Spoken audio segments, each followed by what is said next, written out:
High. কেমন আছেন আপনারা? আশা করি ভালো আছেন। আমি আমি ভালো আছি।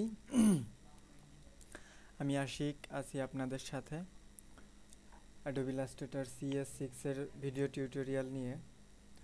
আজকে দ্বিতীয় টিউটোরিয়ালটি দেখাবো। আজকে মানে একদম স্টার্টিং পয়েন্ট থেকে আপনাদের সাথে আলোচনা করব। আশা করি ভালো লাগবে এবং সাথে থাকবেন। আমি প্রথম থেকে মানে টুলসগুলো নিয়ে আলোচনা করব এবং সফটওয়্যারের ওপেন করা থেকে শুরু করে যা যা করার সব দেখাবো আমি। স্টার্ট মেনুতে প্রথমে যাওয়ার পরে অল প্রোগ্রামে ক্লিক করতে হবে। তারপরে দেখতে পাবেন যে অ্যাডোব মাস্টার কালেকশন CS6 নামে একটা ফোল্ডার আছে। এই ফোল্ডারের মধ্যে আপনার আহ, আগের ভিডিওটা অনুসারে ইনস্টল করা সফটওয়্যারগুলো এইখানে আছে। এইখান থেকে আপনি অ্যাডোব ইলাস্ট্রেটর CS6 ওপেন করবেন। করার পরে আপনার কিছু সময় লাগবে, দেন আপনার পজিশনটা এমন একটা ঘর আসবে। সে ঘর আপনাকে প্রথমে উপরে কিছু মেনু দেখতে পাবেন, এগুলো হচ্ছে আপনার মেনু বার। এই সাইডে যেগুলো দেখতে পাবেন এগুলো হচ্ছে টুলস। এই সাইডে যেগুলো দেখতে পাচ্ছেন এগুলো হচ্ছে আপনার উইন্ডো মেনুর আপনার সহায়ক টুলস। আপনার মানে এগুলো হচ্ছে আপনার যদি আমি এখানে এটাকে বড় করে রাখি তাহলে দেখতে পাবেন ক্লিয়ারভাবে। এগুলো হচ্ছে আমার বেসিক টুলস, এগুলো হচ্ছে বেসিক টুলসের সহায়ক টুলস। আমরা যে কাজই করি না কেন এগুলো আমাদের ম্যান্ডেটরি ইউজ করতে হবে। আর এইগুলোর হেল্প নিয়ে আমরা বিভিন্ন ডিজাইনকে বিভিন্ন আকৃতি, বিভিন্ন অঙ্গভঙ্গি, বিভিন্ন কালার, বিভিন্ন ধরনের আহ, অবস্থা তৈরি করব। ওকে, আমরা প্রথমে কাজ শুরু করতে হলে অবশ্যই আমাদের একটা স্থান নিতে হবে। স্থানটা নিতে হলে ফাইলে আমাদেরকে যেতে হবে। ফাইলে যাওয়ার আগে আমরা ফাইলে যে মেনুগুলো আছে তার কয়েকটা মেনুর সাথে একটু পরিচিত হয়ে নিই। প্রথমে যেটা আছে সেটা হচ্ছে নিউ।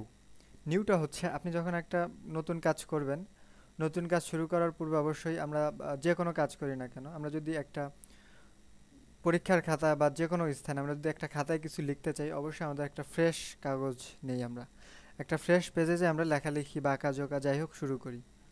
তো এই ক্ষেত্রেও আপনি যখন নতুন একটা ডিজাইন তৈরি করবেন অবশ্যই আপনাকে একটা ফ্রেশ পেজ নিতে হবে, যে পেজের মধ্যে আপনি আঁকাঝোঁকা, লেখালেখি, বিভিন্ন ডিজাইন তৈরি করবেন। তো সেক্ষেত্রে আপনাকে নিউ নিতে হবে, যেটা শর্ট কি হচ্ছে Ctrl+N। আর অবশ্যই একটা ডিজাইনার হিসেবে আপনাকে মাথায় রাখতে হবে যে আপনি যখন আম, কাজ করবেন আপনাকে অনেক দ্রুত কাজ করতে হবে। আপনার 10টা আঙুলকে একসাথে কাজে লাগাইতে হবে, কোনো আঙুলকে আপনি বসায় রাখবেন না। ওকে, তো আর যত বেশি শর্ট কি মনে রাখতে পারবেন তত বেশি আপনার কাজ দ্রুত হবে। ওকে, তারপর হচ্ছে নিউ ফ্রম টেমপ্লেট। কিছু টেমপ্লেট অ্যাডোব ইলাস্ট্রেটর অ্যাডোব থেকেই ওরা করে দিছে, যে টেমপ্লেটগুলো আপনি দেখে বিভিন্ন হেল্প নিতে পারবেন বিভিন্ন ডিজাইনে। এটাতে যদি ক্লিক করি তাহলে দেখা যাবে যে এখানে বিভিন্ন প্রকার টেমপ্লেট তৈরি করা আছে।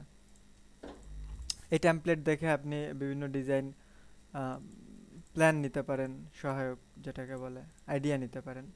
আইডিয়া নিয়ে আপনি ডিজাইন তৈরি করতে পারবেন। এখানে হিউজ ডিজাইন আছে। ওকে, এরপরে হচ্ছে ওপেন। ওপেনটা হচ্ছে আপনার প্রিভিয়াস কোনো কাজ যদি আপনি ওপেন করতে চান তাহলে ওপেনের মাধ্যমে আপনি ওপেন করতে পারবেন। এরপরে হচ্ছে রিসেন্ট, ওপেন রিসেন্ট ফাইল। আপনার সর্বশেষ করা 10টা কাজ এইখানে শো করবে। ব্রাউজ ইন ব্রিজ, এটা অ্যাডোব CS6 এর অন্য একটা সফটওয়্যার যেটা অ্যাডোব ব্রিজ। এটার মাধ্যমে আপনার পিকচার, যে পিকচারগুলো আছে সেগুলো ব্রিজ আকারে শো করবে। ওকে, আমরা এতটুকুই থাকি, তারপরের বিষয়গুলো আমরা একটু পরে জানি। ওকে, নিউতে ক্লিক করলাম, যেটা শর্টকি হচ্ছে Ctrl+N। আপনার ওটাতে ক্লিক করার পরে এই ডকুমেন্টটা আসবে, এইখানে আমাদের কিছু ইনফরমেশন দিয়ে আম, নতুন পেজ ওপেন করতে হবে। ওকে, এটা হচ্ছে নেম, আপনি যে কাজটা করতে যাচ্ছেন কাজটার নাম কি। তো যেহেতু আমরা এটা ফার্স্ট, মোটামুটি ইলাস্ট্রেটরের ফার্স্ট ভিডিও, ফার্স্ট ক্লাস, সেক্ষেত্রে এটা আমরা বলতে পারি টুলস পরিচয়। টুলস, জাস্ট টুলস দিলাম। ওকে, টুলস 1। এরপরে প্রোফাইল, বেশ অনেকগুলো আছে, তো আহ, আমরা কাস্টমই রাখবো। এক্ষেত্রে প্রিন্টের ক্ষেত্রে প্রিন্ট ওয়েব ডিভাইস, এটা ইন্ডিভিজুয়াল ইউজ করা হয়, তবে কাস্টম আমরা যে কোনো স্থানেই ব্যবহার করতে পারবো। নাম্বার অফ আর্টবোর্ড, আমরা যখন ওপেন করব ওকে দিব তখন একটা আর্টবোর্ড ওপেন হবে। তো এটা হচ্ছে ওই আর্টবোর্ডের জন্য ব্যবহার করা হয়, যে কয়টা আর্টবোর্ড থাকবে। তো স্বাভাবিকভাবে একটা আর্টবোর্ডই আনাফ, পরবর্তীতে প্রয়োজন হলে আমরা আর্টবোর্ড বাড়িয়ে নিতে পারবো। সো এখন আর বাড়ানোর প্রয়োজন আসে না। সাইজ A4, এখানে কয়েকটা সাইজ দেওয়া আছে, তার মধ্যে A4 মোটামুটি একটা স্ট্যান্ডার্ড সাইজ, বা আপনি চাইলে চেঞ্জ করে নিতে পারবেন, কোনো ব্যাপার না। এইখানে আপনি সাইজ বাড়ায় নিতে পারেন, তখন এটা কাস্টম হয়ে যাবে। ওকে, ইউনিটসটা আপনার যে কোনোটা রাখতে পারেন। স্বাভাবিকভাবে আমাদের হিসাবের সুবিধার্থে ইঞ্চিটা খুব সহজে আমরা হিসাব করি, দ্যাটস ওয়াই ইঞ্চিটা অবশ্যই আমি রাখার জন্য সাজেস্ট করব। ওরিয়েন্টেশনটা ভার্টিক্যাল, ল্যান্ডস্কেপ দুইটা আছে, যে কোনোটাই রাখতে পারেন। তবে প্রথম অবস্থায়, নতুন অবস্থায় অবশ্যই যেটা খুশি আপনার কাজের উপর ডিপেন্ড করবে যে আপনি কোনটা রাখবেন, অথবা আপনি চাইলে নিজে চেঞ্জ করে নেওয়া যাবে, অবশ্য সমস্যা নেই। আমি এগুলো আপনাদের নিয়ে সাথে বিস্তারিত আলোচনায় আসবো পরবর্তী ভিডিওগুলোতে। ওকে, অ্যাডভান্স এর মধ্যে সিএমওয়াইকে কালারটা সিলেকশন রাখতে হবে। সিএমওয়াইকে হচ্ছে আপনি যখন ইলাস্ট্রেটর ডিজাইন করবেন, অবশ্যই ইলাস্ট্রেটর ডিজাইনটা সিএমওয়াইকেতে ডিজাইন করবেন।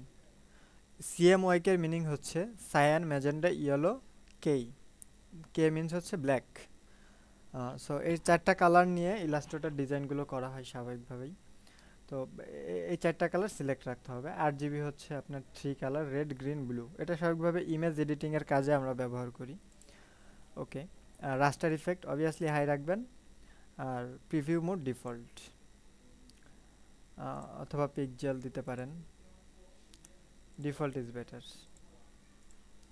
দেন ওকে, দেখতে পাচ্ছেন যে একটা A4 সাইজের আর্টবোর্ড চলে আসছে, যেটা আমাদের কাজে হেল্প করবে। তো এইভাবে আমরা স্বাভাবিকভাবে প্রথমত একটা নতুন বোর্ড ওপেন করব, একটা কাজের ওয়ার্কিং প্লেস তৈরি করব এভাবে। দেন আমরা বিভিন্ন কাজে যাব। তো আশা করি বুঝতে পারছেন যে কিভাবে একটা মানে পেজ, নিউ আর্টবোর্ড, নিউ একটা ওয়ার্কিং প্লেস বা নিউ একটা পেজ ওপেন করতে হয়, সেটা আশা করি বুঝতে পারছেন। সো নেক্সট ভিডিওতে টুলস নিয়ে আলোচনা করব। আর যে বিষয়টা হচ্ছে, আমি ভিডিওগুলো বেশি লম্বা করতে চাচ্ছি না, দ্যাটস ওয়াই আমি অল্প অল্প করে ছোট ছোট করে ভিডিও তৈরি করব। ওকে, পরবর্তী ভিডিওটার জন্য অপেক্ষা করুন। পরবর্তী ভিডিওটা আশা করি ভালো লাগবে, বা এই ভিডিওটা আশা করি ভালো লাগছে। সো পরবর্তী ভিডিও আসা পর্যন্ত টাটা।